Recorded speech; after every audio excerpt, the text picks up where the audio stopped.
Hello everyone, welcome to creative IAS.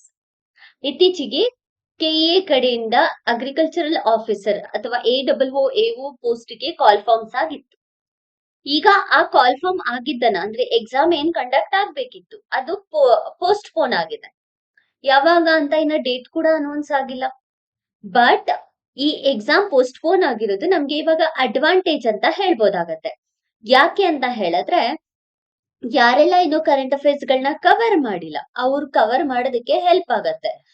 So ಈ ರೀತಿಯಾದಂತಹ ಎಕ್ಸಾಮ್ಸ್ಗೆ help ಆಗೋದಕ್ಕೋಸ್ಕರ creative IAS ಕಡೆಯಿಂದ January 2026ರಿಂದ current affairs ಗಳನ್ನ monthly wise cover ಮಾಡ್ಕೊಡ್ತಾ ಇದೀವಿ.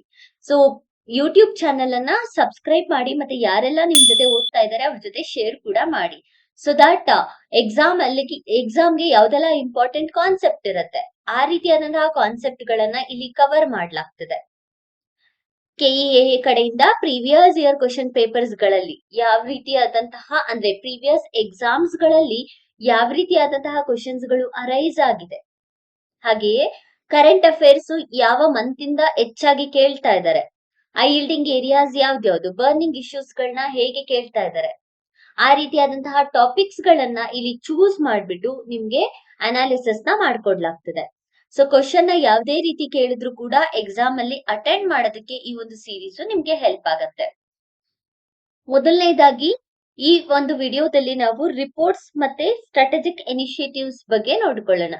ಅಂದ್ರೆ 2026 ಜಾನ್ವರಿ ತಿಂಗಳಲ್ಲಿ ಯಾವ್ದೆಲ್ಲ ರಿಪೋರ್ಟ್ಸ್ ಗಳು ರಿಲೀಸ್ ಆಗಿದೆ, ಆ ರಿಪೋರ್ಟ್ಸ್ ಅನ್ನ ಯಾರು ರಿಲೀಸ್ ಮಾಡ್ತಾರೆ, ಅಂಡ್ ಆಲ್ಸೋ ಯಾವ್ದೆಲ್ಲ ಇಂಡೆಕ್ಸ್ ಗಳು ರಿಲೀಸ್ ಆಗಿದೆ, ಅದರ ಮುಖ್ಯ ಉದ್ದೇಶ ಏನು, ಭಾರತದ ಸ್ಥಾನ ಹೇಗಿದೆ, ಭಾರತದಲ್ಲಿರುವಂತಹ ಬೇರೆ ಬೇರೆ ಸ್ಟೇಟ್ಸ್ ಗಳ ಸ್ಥಾನ ಹೇಗಿದೆ, ಇದೆಲ್ಲದನ್ನು ಕೂಡ ನಾವು ಈ ಒಂದು ವಿಡಿಯೋದಲ್ಲಿ ನೋಡ್ಕೊಂಡು ಹೋಗೋಣ.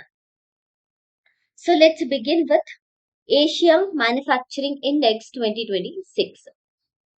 ಏಷ್ಯಾ ಮ್ಯಾನುಫ್ಯಾಕ್ಚರಿಂಗ್ ಇಂಡೆಕ್ಸ್ 2026 ಇದರಲ್ಲಿ ಭಾರತದ ಸ್ಥಾನ ಬಂದ್ಬಿಟ್ಟು 6ನೆಯ ಸ್ಥಾನದಲ್ಲಿದೆ. ಸೊ 6ನೆಯ ಸ್ಥಾನ ಯಾವ್ದ್ರಲ್ಲಿ ಅಂತ ಹೇಳಿದ್ರೆ ಏಷ್ಯಾ ಮ್ಯಾನುಫ್ಯಾಕ್ಚರಿಂಗ್ ಇಂಡೆಕ್ಸ್ ಅಲ್ಲಿ ಏಷ್ಯನ್ ಕಂಟ್ರೀಸ್ 11 ಏಷ್ಯನ್ ಕಂಟ್ರೀಸ್ ಗಳನ್ನ ಕನ್ಸಿಡರ್ ಮಾಡಲಾಗುತ್ತೆ. ಸೊ ಈ 11 ಏಷ್ಯನ್ ಕಂಟ್ರೀಸ್ ಅಲ್ಲಿ ಭಾರತ ಇವಾಗ 6ನೆಯ ಸ್ಥಾನದಲ್ಲಿದೆ. ಸೊ ಯಾರಿದನ್ನ ಇಂಡೆಕ್ಸ್ ಅನ್ನ ರಿಲೀಸ್ ಮಾಡ್ತಾರೆ ಅಂತ ಹೇಳಿದ್ರೆ ಡಿಸೈನ್ ಶಿರಾ ಅಂಡ್ ಅಸೋಸಿಯೇಟ್ಸ್ ಕಡೆಯಿಂದ ಇದನ್ನ ರಿಲೀಸ್ ಮಾಡಲಾಗತ್ತೆ. ಸೊ ಇದರ Dezan Shira and associates headquarters ಬಂದ್ಬಿಟ್ಟು ಹಾಂಗ್ಕಾಂಗ್ ಅಲ್ಲಿ ಇದೆ.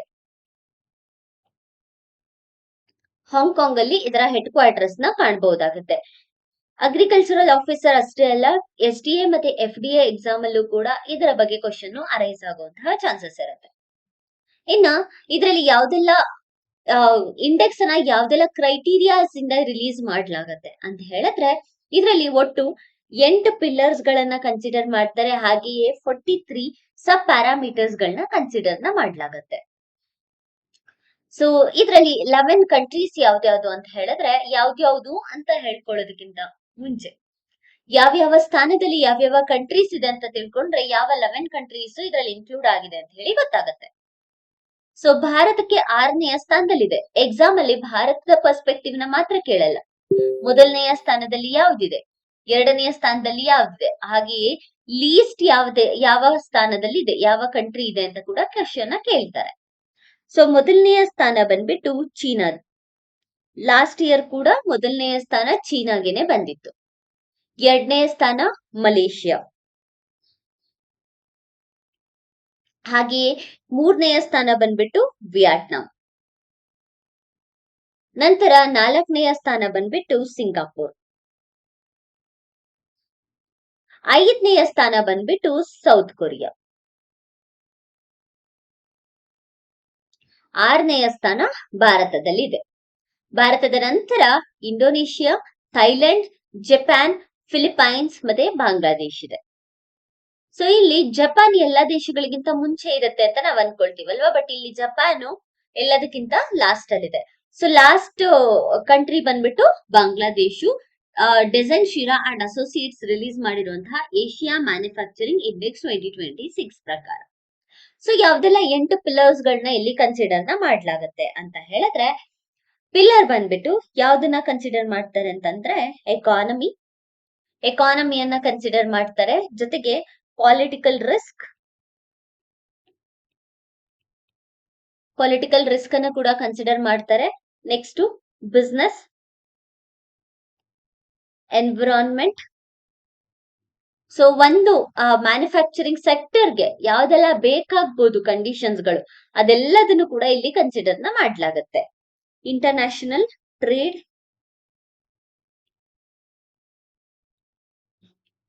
ನಂತರ tax policy, because tax policy ಕೂಡ ಇಂಪಾರ್ಟೆಂಟ್ ಆಗತ್ತೆ, ಜೊತೆಗೆ ಇನ್ಫ್ರಾಸ್ಟ್ರಕ್ಚರ್. ಸೊ ಇದಿಷ್ಟು ಕ್ರೈಟೀರಿಯಾಸ್ ಗಳನ್ನ ಕನ್ಸಿಡರ್ ಮಾಡ್ಬಿಟ್ಟು ಏಷ್ಯಾ ಮ್ಯಾನುಫ್ಯಾಕ್ಚರಿಂಗ್ ಇಂಡೆಕ್ಸ್ ಅನ್ನ ರಿಲೀಸ್ ಮಾಡ್ಲಾಗತ್ತೆ. Workforce innovation. ಸೊ ಅಂದ್ರೆ ಭಾರತದ ಸ್ಟ್ರಾಂಗೆಸ್ಟ್ ಪಿಲ್ಲರ್ ಯಾವುದು ಅಂತ ಕೇಳಿದ್ರೆ ಅದು ವರ್ಕ್ ಫೋರ್ಸ್ ಇನೋವೇಷನ್ ಅನ್ನೋದು ನೆನಪಿರ್ಬೇಕಾಗತ್ತೆ. 2024ರಲ್ಲಿ ಭಾರತ 4ನೇ ಪೊಸಿಷನ್ ಅಲ್ಲಿತ್ತು, 2025ರಲ್ಲಿ 6ನೇ ಪೊಸಿಷನ್, ಹಾಗೆ 2026ರಲ್ಲಿ ಕೂಡ 6ನೇ ಪೊಸಿಷನ್ಗೆ ಬಂದಿದೆ. ಸೊ ಇದಿಷ್ಟು ನಮ್ಗೆ ಏಷ್ಯಾ ಮ್ಯಾನುಫ್ಯಾಕ್ಚರಿಂಗ್ ಇಂಡೆಕ್ಸ್ ನ ಬಗ್ಗೆ. ಸೊ ಯಾರು ರಿಲೀಸ್ ಮಾಡಿದ್ರು ಅಂತ ಗೊತ್ತಿರ್ಬೇಕು, ಭಾರತ ಯಾವ ಪೊಸಿಷನ್ ಅಲ್ಲಿ ಇದೆ ಅಂತ ಗೊತ್ತಿರ್ಬೇಕು, ಹಾಗೆ ಫಸ್ಟ್ 5 ಕಂಟ್ರೀಸ್ ಯಾವ್ದು, ಲಾಸ್ಟ್ ಯಾವ್ದು ಅನ್ನೋದು ಗೊತ್ತಿರ್ಬೇಕಾಗತ್ತೆ. ಇದರ ಬಗ್ಗೆ ಒಂದು ಕ್ವಶನ್ ನೋಡ್ಕೊಳ್ಳೋಣ.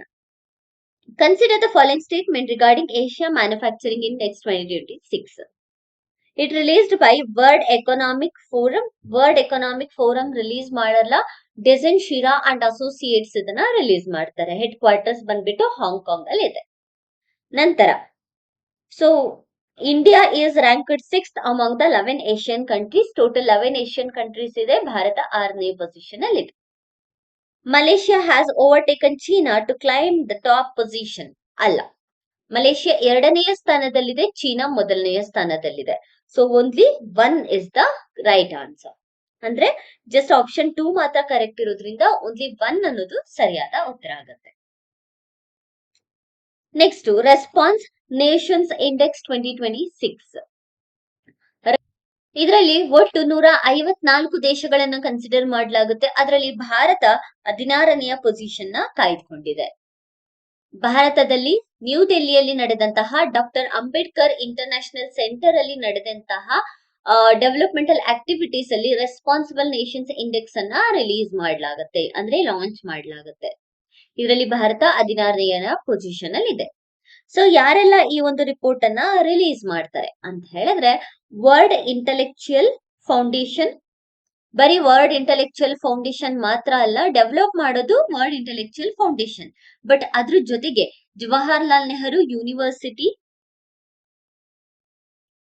ಜೊತೆಗೆ IIM Mumbai, doctor Ambedkar international centre, ಇದಿಷ್ಟು ಸೇರ್ಬಿಟ್ಟು ಈ ಒಂದು ಇಂಡೆಕ್ಸ್ ಅನ್ನ ರಿಲೀಸ್ ಮಾಡುತ್ತೆ. ಸೊ ಈ ಇಂಡೆಕ್ಸ್ ಅನ್ನ ಡೆವಲಪ್ ಮಾಡೋದು ವರ್ಲ್ಡ್ ಇಂಟೆಲೆಕ್ಚುಯಲ್ ಫೌಂಡೇಶನ್. ಅದನ್ನ ರಿಲೀಸ್ ಮಾಡೋದಕ್ಕೆ ಅದ್ರ ಜೊತೆ ಟೈಅಪ್ ಆಗಿರೋದು ಯಾವ್ದು ಅಂತ ಹೇಳಿದ್ರೆ ಜವಾಹರ್ಲಾಲ್ ನೆಹರು ಯೂನಿವರ್ಸಿಟಿ, IIM ಮುಂಬೈ ಮತ್ತೆ doctor BR Ambedkar international centre, ಇದಿಷ್ಟು ಕೂಡ ಇನ್ವಾಲ್ವ್ ಆಗಿದೆ. ಸೊ ಟೋಟಲ್ 154 ನೇಷನ್ಸ್ ಗಳನ್ನ ಇನ್ಕ್ಲೂಡ್ ಮಾಡ್ಬಿಟ್ಟು ಈ ರಿಪೋರ್ಟ್ ಅನ್ನ ರಿಲೀಸ್ ಮಾಡ್ಲಾಗತ್ತೆ. ಸೊ ಕೋರ್ ಡೈಮೆನ್ಷನ್ ನ ಏನ ಕನ್ಸಿಡರ್ ಮಾಡ್ತಾರೆ ರೆಸ್ಪಾನ್ಸಿಬಲ್ ನೇಷನ್ಸ್ ಇಂಡೆಕ್ಸ್ ಅನ್ನ ರಿಲೀಸ್ ಮಾಡೋದಕ್ಕೆ ಅಂತ ಹೇಳಿದ್ರೆ, ಮೊದಲನೇದಾಗಿ ಇಂಟರ್ನ್ಯಾಷನಲ್ ರೆಸ್ಪಾನ್ಸಿಬಿಲಿಟಿ. ಸೊ ಯಾವ ರೀತಿಯಾಗಿ ರೆಸ್ಪಾನ್ಸಿಬಿಲಿಟಿಯನ್ನ ತಗೋತಾ ಇದ್ದಾರೆ ಮೊದಲನೇದು. ಎರಡನೇದಾಗಿ ಎನ್ವಿರಾನ್ಮೆಂಟಲ್ ಕ್ರೈಟೀರಿಯಾಸ್. ಮೂರನೇದಾಗಿ ಎಕ್ಸ್ಟರ್ನಲ್ ರೆಸ್ಪಾನ್ಸಿಬಿಲಿಟಿ. ಈ 3 ಕ್ರೈಟೀರಿಯಾಸ್ ಅಥವಾ ಕೋರ್ ಡೈಮೆನ್ಷನ್ಸ್ ಗಳನ್ನ ಯೂಸ್ ಮಾಡ್ಬಿಟ್ಟು ರೆಸ್ಪಾನ್ಸಿಬಲ್ ನೇಷನ್ಸ್ ಇಂಡೆಕ್ಸ್ ಅನ್ನ ರಿಲೀಸ್ ಮಾಡ್ಲಾಗತ್ತೆ. ಸೊ ಇದೊಂದು ಎಥಿಕಲ್ ಗವರ್ನೆನ್ಸ್, ಟ್ರಾನ್ಸ್ಪರೆನ್ಸಿಯನ್ನ ಕಾಪಾಡ್ಕೊಳ್ಳೋದಕ್ಕೋಸ್ಕರ ತಂದಿರುವಂತಹ ಇಂಡೆಕ್ಸ್. ಇದರಲ್ಲಿ ಮೊದಲನೇ ಸ್ಥಾನ ಬಂದ್ಬಿಟ್ಟು ಸಿಂಗಾಪುರ್ಗಿದೆ, ಯಾಕಂದ್ರೆ ಮೊದಲನೇ ಸ್ಥಾನ ಕೇಳ್ತಾರೆ. ಸೊ ಸಿಂಗಾಪುರ್ ಮೊದಲನೇ ಸ್ಥಾನದಲ್ಲಿದೆ. ಎರಡನೇ ಸ್ಥಾನ ಬಂದ್ಬಿಟ್ಟು ಸ್ವಿಟ್ಜರ್ಲ್ಯಾಂಡ್ಗಿದೆ, ಮೂರನೇ ಸ್ಥಾನ ಡೆನ್ಮಾರ್ಕ್ಗಿದೆ. ಭಾರತ 16ನೇ ಸ್ಥಾನದಲ್ಲಿದೆ. ಇನ್ನ ದ ಲಾರ್ಜೆಸ್ಟ್ ಎಕಾನಮಿಯನ್ನ ಹೊಂದಿರುವಂತಹ ದೇಶಗಳಾದಂತಹ USA ಮತ್ತೆ ಚೀನಾ. USA ಬಂದ್ಬಿಟ್ಟು 66ನೇ ಪೊಸಿಷನ್ ಅಲ್ಲಿ ಇದ್ರೆ, ಚೀನಾ 68ನೇ ಪೊಸಿಷನ್ ಅಲ್ಲಿ ಇದೆ. ಸೊ ಇದಿಷ್ಟು ರೆಸ್ಪಾನ್ಸಿಬಲ್ ನೇಷನ್ಸ್ ಇಂಡೆಕ್ಸ್ ನ ಬಗ್ಗೆ. ನೆಕ್ಸ್ಟ್ ಇದರ ಮೇಲೆ ಒಂದು MCQ ಅನ್ನ ನೋಡ್ಕೊಳ್ಳೋಣ. ಸೊ MCQ ಅನ್ನ ನೋಡಿದ್ರೆ ಕನ್ಸಿಡರ್ ದ ಫಾಲೋಯಿಂಗ್ ಸ್ಟೇಟ್ಮೆಂಟ್. ಈ ರೀತಿಯಾದಂತಹ ಪ್ಯಾಟರ್ನ್ ಕೂಡ ಎಕ್ಸಾಮ್ ಅಲ್ಲಿ ಎಕ್ಸ್ಪೆಕ್ಟ್ ಮಾಡ್ತಾ ಇದೀವಿ, ಹಾಗಾಗಿ ಈ ಪ್ಯಾಟರ್ನ್ ಅಲ್ಲಿ ಕೂಡ ಪೇಪರ್ ನ ನೋಡ್ಕೊಳ್ಳೋಣ. The Responsible Nation Index evaluate nations based on raw GDP growth and military expenditure. ಈ statement wrong. So statement 1 wrong ಯಾವುದು? ಸ್ಟೇಟ್ಮೆಂಟ್ 1 ಇದ್ರಲ್ಲಿ ಕರೆಕ್ಟ್ ಇದೆ. ಸ್ಟೇಟ್ಮೆಂಟ್ 1 ಇದ್ರಲ್ಲೂ ಕೂಡ ಕರೆಕ್ಟ್ ಇದೆ. Statement 1 is incorrect, statement 2 is correct ಅಂತ ಇದೆ. ಸೊ ಹಾಗಾಗಿ option C is the right answer. But second statement ನ ನೋಡೋಣ. The India secured 16th rank globally in the RNA 2026, outperforming many developed economies in ethical governance. So ಈ statement correct. Already ನೋಡಿದ್ವಿ, ಭಾರತ 16ನೇ position ಅಲ್ಲಿ ಇದೆ and ethical governance development ಗೋಸ್ಕರನೇ ಈ report ಅನ್ನ ತರ್ತಾ ಇರೋದು ಅಂತ. ಸೊ ಹಾಗಾಗಿ statement 2 is correct, statement 1 is incorrect is the right option. Next Numbeo 2026 safety ranking. ಇದ್ರ ಬಗ್ಗೆ ಕೇಳುವಂತಹ ಚಾನ್ಸಸ್ ಇರುತ್ತೆ, because this is all about women safety. So ಇವಾಗ ವಿಮೆನ್ ರಿಲೇಟೆಡ್ ಇಶ್ಯೂಸ್ ಜಾಸ್ತಿ ಆಗ್ತಿರೋದ್ರಿಂದ ವಿಮೆನ್ ಸೇಫ್ಟಿ ಬಗ್ಗೆ ಕ್ವಶನ್ ಅರೈಸ್ ಆಗೋ ಚಾನ್ಸಸ್ ಇರುತ್ತೆ. ಇದರ ಜೊತೆಗೆ ನಾವು ಭಾರತದಲ್ಲೂ ಕೂಡ ಯಾವ್ಯಾವ ಪ್ಲೇಸಸ್ ವಿಮೆನ್ ಸೇಫ್ಟಿಯಲ್ಲಿ ಮುಂದಿದೆ ಅಂತ ಕೂಡ ನೋಡ್ಕೊಳ್ಳೋಣ. ನಾಂಬಿಯೋ ಸೇಫ್ಟಿ ಇಂಡೆಕ್ಸ್, ಇದರಲ್ಲಿ ಒಟ್ಟು 304 ಸಿಟೀಸ್ ಗಳನ್ನ ಕನ್ಸಿಡರ್ ಮಾಡ್ಲಾಗತ್ತೆ. 304 ಸಿಟೀಸ್ ಗಳು ಅಕ್ರಾಸ್ ದ ನೇಷನ್ ಕವರ್ ಮಾಡ್ಲಾಗತ್ತೆ. ಸೊ ಇದರಲ್ಲಿ ವಿಮೆನ್ ರಿಲೇಟೆಡ್ ವೈಲೆಂಟ್ ಕ್ರೈಮ್ ಆಗಿರ್ಬೋದು, ಪ್ರಾಪರ್ಟಿ ಕ್ರೈಮ್ ಆಗಿರ್ಬೋದು, ಅಥವಾ ಸೇಫ್ಟಿ, ಇದನ್ನ ಕನ್ಸಿಡರ್ ಮಾಡ್ಲಾಗತ್ತೆ. ಸೊ ಟಾಪ್ 5 ಸೇಫೆಸ್ಟ್ ಸಿಟಿ ಭಾರತದಲ್ಲಿ ಫಸ್ಟ್ ನಾವು ನೋಡ್ಕೊಂಡ್ರೆ ಟಾಪ್ 5 ಸೇಫೆಸ್ಟ್ ಸಿಟೀಸ್ ಯಾವ್ದ್ಯಾವ್ದು ಅಂತ ಹೇಳಿದ್ರೆ, ಮೊದಲನೇದಾಗಿ ಮಂಗಳೂರು ಮೊದಲನೇ ಸ್ಥಾನವನ್ನ ಪಡ್ಕೊಂಡಿದೆ ನಾಂಬಿಯೋ ಸೇಫ್ಟಿ ಇಂಡೆಕ್ಸ್ ನ ಪ್ರಕಾರ. ಎರಡನೇದಾಗಿ ಅಹಮದಾಬಾದ್, ಮೂರನೇದಾಗಿ ಜೈಪುರ್, ನಾಲ್ಕನೇದು ಕೊಯಂಬತ್ತೂರ್ ಅಂಡ್ ಐದನೇದು ತಿರುವನಂತಪುರಂ. 5th ಪೊಸಿಷನ್ ಅಲ್ಲಿ ತಿರುವನಂತಪುರಂ ಇದೆ.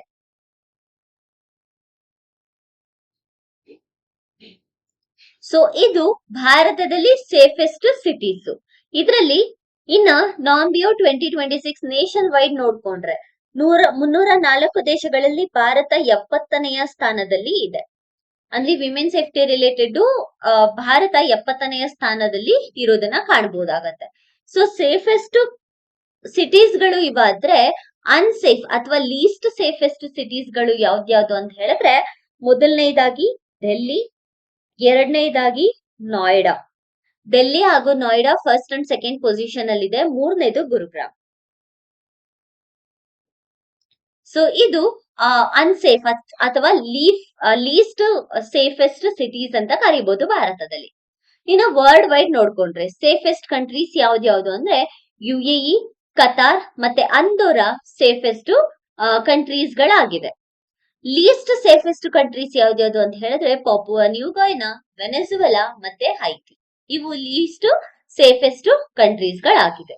ಇದು ನಾಂಬಿಯೋ ಸೇಫ್ಟಿ ಇಂಡೆಕ್ಸ್ ನ ಬಗ್ಗೆ. So almost women safety related highest confidence in walking alone day or night, ಇದನ್ನ ಕನ್ಸಿಡರ್ ಮಾಡ್ಬಿಟ್ಟು ಈ ಒಂದು ಇಂಡೆಕ್ಸ್ ಅನ್ನ ರಿಲೀಸ್ ಮಾಡ್ಲಾಗತ್ತೆ. ಫಸ್ಟ್ ಪ್ಲೇಸ್ ಅಲ್ಲಿ ಅಬುದಾಬಿ ಇದೆ. Abu Dhabi first city safest city ಅಂತ ಹೇಳ್ಬಿಟ್ಟು ಕನ್ಸಿಡರ್ ಮಾಡ್ಬೋದು ಅಬುದಾಬಿನ. ಕಂಟ್ರೀಸ್ ಗಳು ನೋಡ್ಕೊಂಡ್ರೆ UAE, ಕತಾರ್ ಮತ್ತೆ ಅಂದೋರಾ. ಭಾರತ 70ನೆಯ ಸ್ಥಾನದಲ್ಲಿರೋದನ್ನ ನಾವು ಕಾಣಬಹುದಾಗತ್ತೆ. ನೆಕ್ಸ್ಟ್ ಇದ್ರ ಬಗ್ಗೆ ಒಂದು ಕ್ವಶನ್ ನೋಡ್ಕೊಂಡ್ರೆ, according to the Numbeo 2026 report, which factor contribute to Abu Dhabi's ranking? Abu Dhabi ranking ಅನ್ನ ಜಾಸ್ತಿ ಮಾಡೋದಕ್ಕೆ ಯಾವುದು ಕಾಂಟ್ರಿಬ್ಯೂಟ್ ಮಾಡ್ತಿರುವಂತಹ ಫ್ಯಾಕ್ಟರ್ ಅಂತ ಹೇಳಿದ್ದಾರೆ. ಸೊ ಇಫ್ ಇನ್ ಕೇಸ್ ನಿಮಗೆ ಗೊತ್ತಿಲ್ಲ ಅಂದ್ರೂ ಕೂಡ ಇದನ್ನ ಈಸಿಯಾಗಿ ಸಾಲ್ವ್ ಮಾಡಬಹುದು. Predictive AI driven policing system. So ಇದು ಕೂಡ right answer, because artificial intelligence ನ ನಾವು ಇನ್ಕಲ್ಕೇಟ್ ಮಾಡ್ಕೊಂಡ್ರೆ ನಮ್ಗೆ ರೆಸ್ಪಾನ್ಸ್ ಮಾಡೋದಕ್ಕೆ ಬೇಗ ಕ್ವಿಕ್ ರೆಸ್ಪಾನ್ಸ್ ಅನ್ನ ಮಾಡೋದಕ್ಕೆ ಹೆಲ್ಪ್ ಆಗತ್ತೆ. ಎರಡನೇದು highest density of user contributed data for validation. ಮೂರನೇದು strict control over expatriate professional migration. So all of the above is the right answer. Next Paimana portal monitoring infrastructure. Paimana portal, ಈ Paimana portal ಅನ್ನೋದು ಒಂದು portal. ಇದನ್ನ ಯಾರು release ಮಾಡಿದ್ದಾರೆ ಅಂತ ಹೇಳಿದ್ರೆ Ministry of statistics and program Implementation. Ministry of statistics and program implementation ಈ ಒಂದು ಪೋರ್ಟಲ್ ಅನ್ನ ಎಸ್ಟಾಬ್ಲಿಷ್ ಮಾಡಿದ್ದಾರೆ. ಪ್ರಾಜೆಕ್ಟ್ ಅಸೆಸ್ಮೆಂಟ್ ಇನ್ಫ್ರಾಸ್ಟ್ರಕ್ಚರ್ ಮತ್ತೆ ಮಾನಿಟರಿಂಗ್ ಮಾಡೋದಕ್ಕೆ, ಹಾಗೆಯೇ ಅನಾಲಿಟಿಕ್ಸ್ ಗಳನ್ನ ಬಿಲ್ಡ್ ಮಾಡೋದಕ್ಕೆ ಈ ಒಂದು ಪೋರ್ಟಲ್ ಹೆಲ್ಪ್ ಆಗುತ್ತೆ. ಇದರಿಂದ ಪ್ರಾಜೆಕ್ಟ್ಸ್ ಗಳ ಅನಾಲಿಟಿಕ್ಸ್ ನ ಕ್ವಿಕ್ ಆಗಿ ಮಾಡೋದಕ್ಕೆ ತುಂಬಾನೇ ಹೆಲ್ಪ್ ಆಗುತ್ತೆ. ಡಿಸೆಂಟ್ರಲೈಸ್ ಇದ್ದಿದ್ದಂತ ಅದನ್ನ ಸೆಂಟ್ರಲೈಸ್ಡ್ ಮಾಡ್ಬಿಟ್ಟು ಎಲ್ಲಾ ಡೇಟಾ ಒಂದೇ ಕಡೆ ಸಿಗೋ ತರ ಈ ಪೋರ್ಟಲ್ ಹೆಲ್ಪ್ ಮಾಡ್ತಿದೆ. So Paimana portal is related to infrastructure. ಇದರ ಫುಲ್ ಫಾರ್ಮ್ ಅನ್ನ ನಾವು ನೋಡ್ಕೊಂಡ್ರೆ, ಯಾಕಂದ್ರೆ ಲಾಸ್ಟ್ ಎಕ್ಸಾಮ್ಸ್ ಗಳಲ್ಲಿ ಕೆಇಯಲ್ಲಿ ಏನ್ ಕೇಳಿದ್ದಾರೆ ಅಂತ ಹೇಳಿದ್ರೆ ಪೈಮಾನ ಪೋರ್ಟಲ್ ಅಂತ ಕೊಟ್ಬಿಟ್ಟು ಇದ್ರದ್ದು ಫುಲ್ ಫಾರ್ಮ್ ಅಥವಾ ಅಬ್ರಿವೇಶನ್ ನ ಬರೀರಿ ಅಂತ ಕ್ವಶನ್ ಕೇಳಿದ್ದಾರೆ. ಸೊ ಪೈಮಾನ ಪೋರ್ಟಲ್ ಅಂದ್ರೆ ಏನು ಅಂತ ಹೇಳಿದ್ರೆ, Paimana project assessment infrastructure monitoring and analytics for nation building. So ಇದು ಪೈಮಾನ ಪೋರ್ಟಲ್ ನ ಫುಲ್ ಫಾರ್ಮ್. ಸೊ ಇದನ್ನೇನಕ್ಕೋಸ್ಕರ ತಗೊಂಡ್ಬಂದಿರೋದು ಅಂತ ಹೇಳಿದ್ರೆ ಸೆಂಟ್ರಲ್ ಸೆಕ್ಟರ್ ಇನ್ಫ್ರಾಸ್ಟ್ರಕ್ಚರ್ ಅನ್ನ ಮಾನಿಟರಿಂಗ್ ಮಾಡ್ಲಿಕ್ಕೋಸ್ಕರ ತಂದಿರುವಂತಹ ಪೋರ್ಟಲ್. ಎಕ್ಸಾಮ್ ಅಲ್ಲಿ ಯಾರು ಈ ಪೋರ್ಟಲ್ ನ ಎಸ್ಟಾಬ್ಲಿಷ್ ಮಾಡಿದ್ದು ಅಂತ ಕೇಳ್ತಾರೆ. Ministry of statistics and program implementation ಈ ಒಂದು ಪೋರ್ಟಲ್ ನ ಎಸ್ಟಾಬ್ಲಿಷ್ ಮಾಡಿರೋದು. ಮುಂಚೆ ಇದ್ದಂತಹ online computerised monitoring system OCMS ಅಂತ ಹೇಳಿ ಕರಿತಾ ಇದ್ವಿ. ಆನ್ಲೈನ್ ಕಂಪ್ಯೂಟರೈಸ್ಡ್ ಮಾನಿಟರಿಂಗ್ ಸಿಸ್ಟಮ್ 2006 ಇದನ್ನ ರಿಪ್ಲೇಸ್ ಮಾಡಿರೋದು ಪೈಮಾನ ಪೋರ್ಟಲ್. ಪೈಮಾನ ಪೋರ್ಟಲ್ OCMS ನ ರಿಪ್ಲೇಸ್ ಮಾಡಿದೆ. ಸೊ ಯಾಕೆ ರಿಪ್ಲೇಸ್ ಮಾಡಿರೋದು ಅಂತ ಹೇಳಿದ್ರೆ OCMS ಥ್ರೂ ಮ್ಯಾನ್ಯುಯಲ್ ಎಂಟ್ರಿ ಇರ್ತಿತ್ತು, ಬಟ್ ಈಗ ಅದನ್ನ ಕಂಪ್ಲೀಟ್ ಆಟೋಮ್ಯಾಟಿಕ್ ಡಾಟಾವನ್ನ ಫ್ಲೋ ಅನ್ನ ತಗೊಂಡ್ಬಂದ್ಬಿಟ್ಟು ಮ್ಯಾನ್ಯುಯಲ್ ಎಂಟ್ರಿಯನ್ನ ರೆಡ್ಯೂಸ್ ಮಾಡೋದಕ್ಕೋಸ್ಕರ ತಂದಿದೆ. ಸೊ ಇದರಲ್ಲಿ ಯಾವ್ದೆಲ್ಲ ಸೆಕ್ಟರ್ಸ್ ಗಳನ್ನ ಇನ್ಕ್ಲೂಡ್ ಮಾಡಿದ್ದಾರೆ ಅಂತ ಹೇಳಿದ್ರೆ ಟ್ರಾನ್ಸ್ಪೋರ್ಟ್, ಲಾಜಿಸ್ಟಿಕ್ಸ್, ರೈಲ್ವೇಸ್, ಕೋಲು, ಪವರ್ ಅಥವಾ housing, urban affairs, water resource, telecommunication ಆಗಿರಬಹುದು, ಹೆಲ್ತ್ ಸೆಕ್ಟರ್ ಆಗಿರಬಹುದು, ಫ್ಯಾಮಿಲಿ ವೆಲ್ಫೇರ್ ಆಗಿರಬಹುದು. ಇದೆಲ್ಲದನ್ನು ಕೂಡ ಒಂದೇ ಒಂದು ಡೇಟಾ ಅಂಡರ್ ಅಲ್ಲಿ ತಗೊಂಡ್ಬರ್ತಾ ಇದ್ದಾರೆ. ಸೊ ಅದೇ Paimana portal. So Paimana portal ಬಗ್ಗೆ ಒಂದು ಕ್ವಶನ್ ನೋಡ್ಕೊಂಡ್ರೆ, Paimana portal is a tool for real time monitoring of central infrastructure project to prevent cost and time overruns. Next, it tracks all central sector projects regardless of their financial valuation to ensure 100% saturation. ಇದಿಲ್ಲ. So answer ಬಂದ್ಬಿಟ್ಟು assertion is correct but reason is false. ಇದು right answer.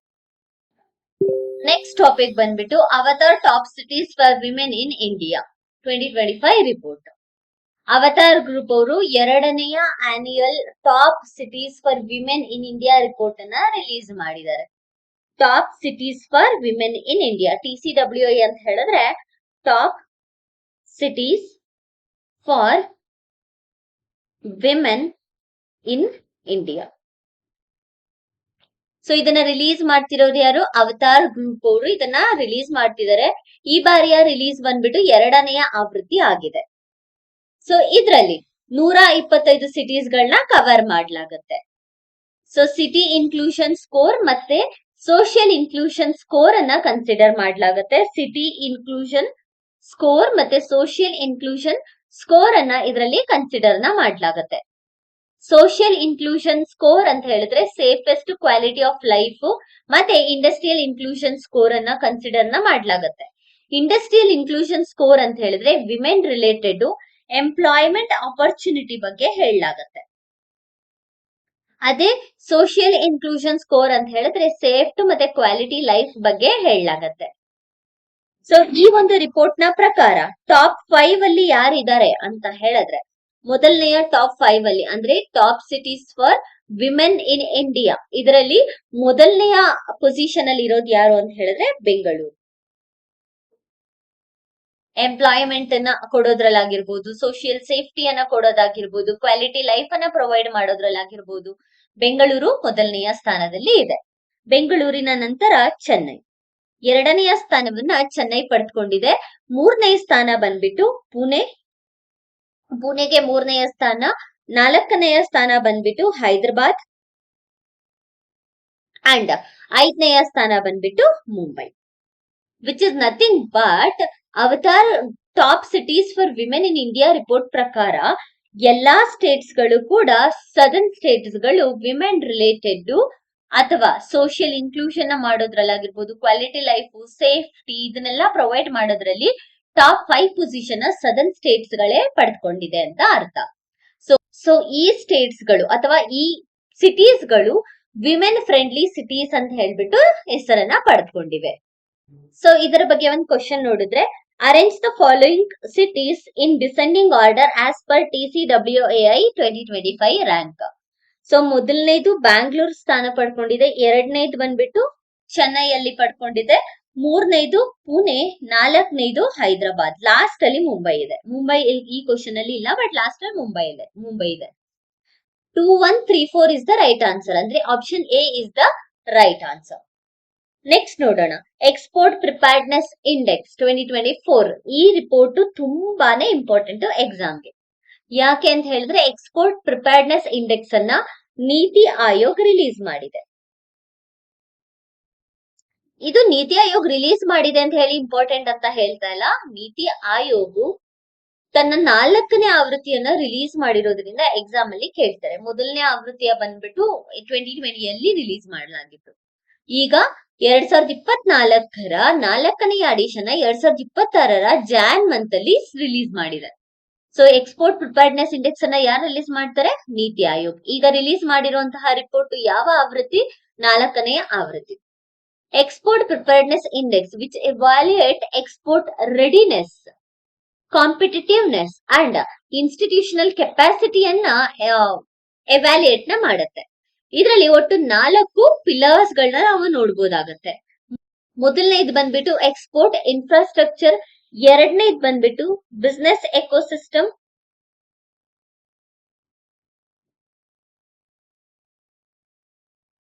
ಮೂರನೇದು ಬಂದ್ಬಿಟ್ಟು policy and governance,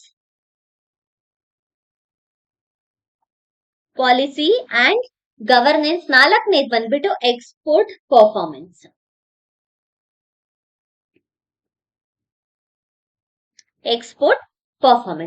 ಈ 4 pillars ಗಳನ್ನ consider ಮಾಡಿಬಿಟ್ಟು NITI Aayog export preparedness index ಅನ್ನ release ಮಾಡುತ್ತೆ.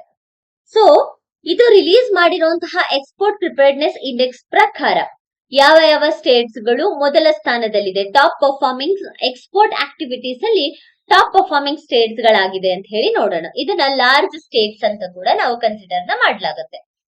ಸೊ ಮೊದಲನೆಯ ಸ್ಥಾನದಲ್ಲಿ ಮಹಾರಾಷ್ಟ್ರ ಇದೆ, ಲಾರ್ಜ್ ಸ್ಟೇಟ್ ಅಲ್ಲಿ ಮಹಾರಾಷ್ಟ್ರ ಇದೆ. ನೆಕ್ಸ್ಟ್ ಎರಡನೇ ಸ್ಥಾನದಲ್ಲಿ ತಮಿಳ್ನಾಡು ಎರಡನೇ ಸ್ಥಾನದಲ್ಲಿದೆ. ಮೂರನೇ ಸ್ಥಾನ ಗುಜರಾತ್, ನಾಲ್ಕನೇ ಸ್ಥಾನ ಬಂದ್ಬಿಟ್ಟು Uttar Pradesh,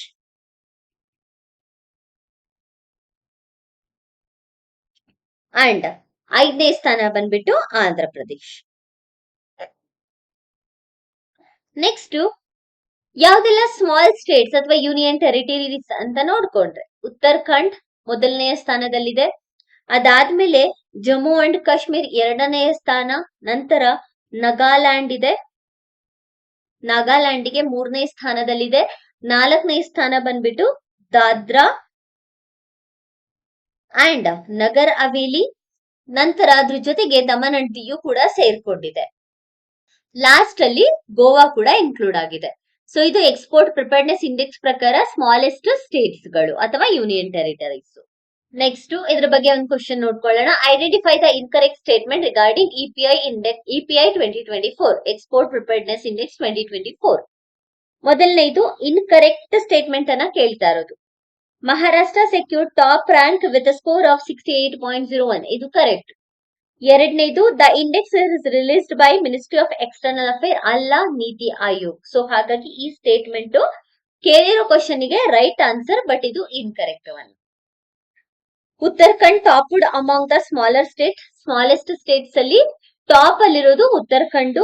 it evaluate performance across 4 foundational pillars, ಇದು ಕೂಡ ಕರೆಕ್ಟ್. ಯಾವ್ಯಾವ ಪಿಲ್ಲರ್ಸ್ ಅಂತ ಕೂಡ ನಾವು ನೋಡ್ಕೊಂಡ್ವಿ. ನೆಕ್ಸ್ಟ್ ನೋಡೋಣ, ಇಂಡಿಯಾಸ್ ಫಸ್ಟ್ ಟೇಲಿಂಗ್ಸ್ ಪಾಲಿಸಿ. ಇಲ್ಲಿ ತನಕ ನಾವು ರಿಪೋರ್ಟ್ಸ್ ಬಗ್ಗೆ ನೋಡ್ಕೊಂಡ್ರೆ ಈಗ ಭಾರತದಲ್ಲಿ ರಿಲೀಸ್ ಮಾಡಿರುವಂತಹ ಪಾಲಿಸೀಸ್ ಮತ್ತೆ ಸ್ಕೀಮ್ಸ್ ಗಳ ಬಗ್ಗೆ ನೋಡ್ಕೊಳ್ಳೋಣ, ಅಥವಾ ಪ್ರಾಜೆಕ್ಟ್ಸ್ ಆಗಿರ್ಬೋದು, ಡೆವಲಪ್ಮೆಂಟಲ್ ಆಕ್ಟಿವಿಟೀಸ್ ಆಗಿರಬಹುದು, ಇದರ ಬಗ್ಗೆ ನೋಡೋಣ. ಮೊದಲನೇದು ಟೇಲಿಂಗ್ ಪಾಲಿಸಿ. ಭಾರತದ ಮೊದಲ ಟೇಲಿಂಗ್ ಪಾಲಿಸಿಯನ್ನ ಸೆಂಟ್ರಲ್ ಗವರ್ಮೆಂಟ್ ಅನೌನ್ಸ್ ಮಾಡಿದೆ. ಇದರ ಅಡಿಯಲ್ಲಿ ಕ್ರಿಟಿಕಲ್ ಮಿನರಲ್ಸ್ ಗಳ ಎಕ್ಸ್ಪ್ಲೋರೇಷನ್ಸ್ ಗೆ ಗೈಡ್ ಲೈನ್ಸ್ ಗಳನ್ನ ಸೆಟ್ ಮಾಡಲಾಗುತ್ತೆ. ಯಾವ ಯಾವ ಕ್ರಿಟಿಕಲ್ ಮಿನರಲ್ಸ್ ಅಂತ ಹೇಳಿದ್ರೆ ಬರೀ ಸೆಕೆಂಡರಿ ಮಾತ್ರ ಅಲ್ಲ, ಇದರಲ್ಲಿ ಪ್ರೈಮರಿ ಹಾಗೆ ಸೆಕೆಂಡರಿ ಮಿನರಲ್ಸ್ ಎರಡನ್ನು ಕೂಡ ಕನ್ಸಿಡರ್ ಮಾಡಲಾಗಿದೆ. ಸೊ ಎರಡನ್ನೂ ಕೂಡ ಕನ್ಸಿಡರ್ ಮಾಡೋದಕ್ಕೆ ಟೇಲಿಂಗ್ ಪಾಲಿಸಿಯನ್ನ ರಿಲೀಸ್ ಮಾಡಲಾಗಿದೆ. ಸೊ ಟೇಲಿಂಗ್ ಪಾಲಿಸಿ ಇದರ ಮುಖ್ಯ ಉದ್ದೇಶ ಅಂತ ಏನು ಅಂತ ಹೇಳಿದ್ರೆ promoting circular economy and resource security, ಜೊತೆಗೆ ಪ್ರೈಮರಿ ಅಂಡ್ ಸೆಕೆಂಡರಿ ಎರಡು ಎಕ್ಸ್ಪ್ಲೋರೇಷನ್ ನ ಇನ್ವಾಲ್ವ್ ಮಾಡ್ಕೊಂಡಿದೆ. So tailing policy is consider the following regarding the tailing policy ಅಂತ ಕೇಳ್ಬೋದು ಎಕ್ಸಾಮ್ ಅಲ್ಲಿ. Tailing policy is related to mineral exploration ಅನ್ನೋದು ನೆನಪಿರ್ಬೇಕಾಗತ್ತೆ. Tailings are now viewed as strategic assets for India's mineral security. ಇದು correct.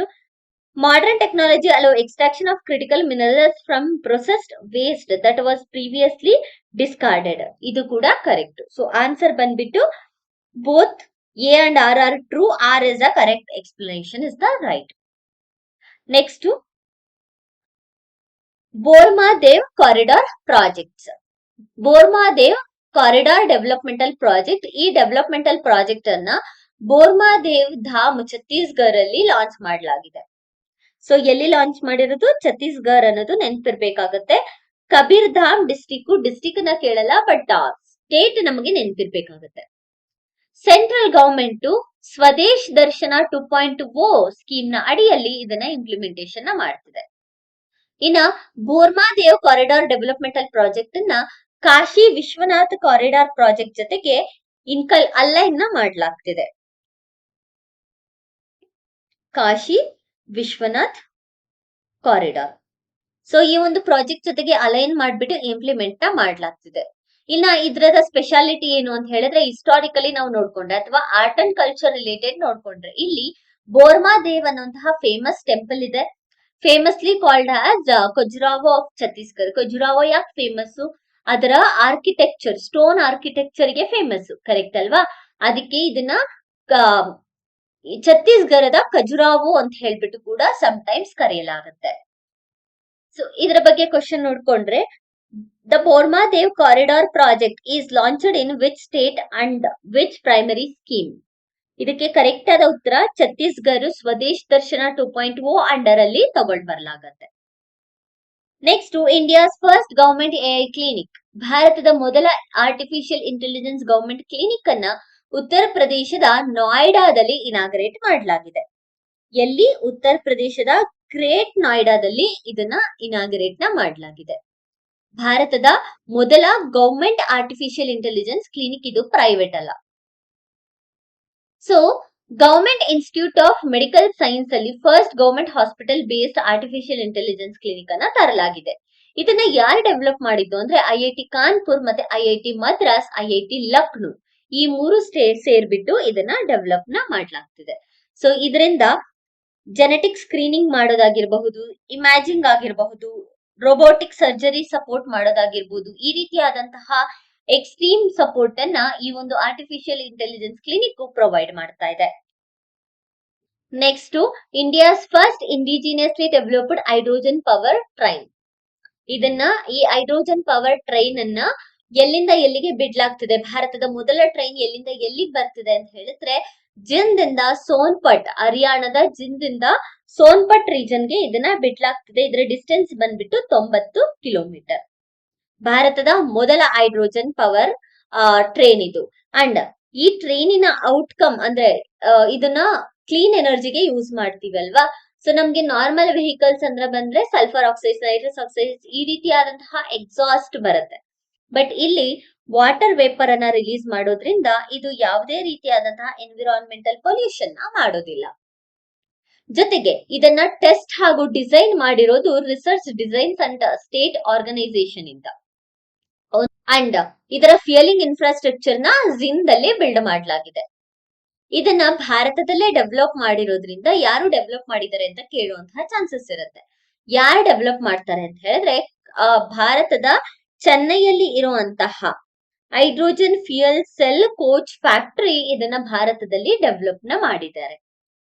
ಇದ್ರ ಬಗ್ಗೆ question ನೋಡ್ಕೊಂಡ್ರೆ consider the following statement. Statement 1. The first hydrogen train pilot run is scheduled for the Zind Sonipat section in Haryana. Statement 1 is the right one. Second one, this train is designed to use liquid nitrogen as its primary cooling and propulsion mechanism. Idu kuda correct. So statement 1 and statement 2 are correct one. Next to Bharati initiative. ಈ Bharati initiative ನ agricultural and processed food product export develop ಮಾಡಿದೆ. APEDA agricultural and processed food product export development authority. Bharati initiative ಅಂದ್ರೆ ಏನು ಅಂತ ಹೇಳಿದ್ರೆ Bharat's hub for agritech resilience advancement incubations ಅಂದ್ರೆ almost agri ಮತ್ತೆ food startup ಗಳಿಗೆ ಸಪೋರ್ಟ್ ಮಾಡೋದಕ್ಕೋಸ್ಕರ ತಂದಂತಹ ಇನಿಷಿಯೇಟಿವ್ ಭಾರತಿ ಇನಿಷಿಯೇಟಿವ್. ಸೊ ಇದು GI ಟ್ಯಾಗ್ ಅನ್ನ ಕೊಡೋದಕ್ಕಾಗಿರಬಹುದು, ಆರ್ಗ್ಯಾನಿಕ್ ಪ್ರಾಡಕ್ಟ್ಸ್ ಗಳು ಮತ್ತೆ ಪ್ರೊಸೆಸ್ಡ್ ಇನಿಷಿಯೇಟಿವ್ಸ್ ಗಳನ್ನ ತಗೊಂಡ್ಬರೋದಕ್ಕೆ ಹೆಲ್ಪ್ ಆಗತ್ತೆ. ಇದ್ರ ಬಗ್ಗೆ ಒಂದು ಕ್ವಶನ್ ನೋಡ್ಕೊಂಡ್ರೆ regarding Bharati initiative consider the following. Achieve 50 billion agri export by 2030 ಇದು ಕೂಡ correct. Incubation of 100 agri food startup ಇದು ಕೂಡ ಕರೆಕ್ಟ್.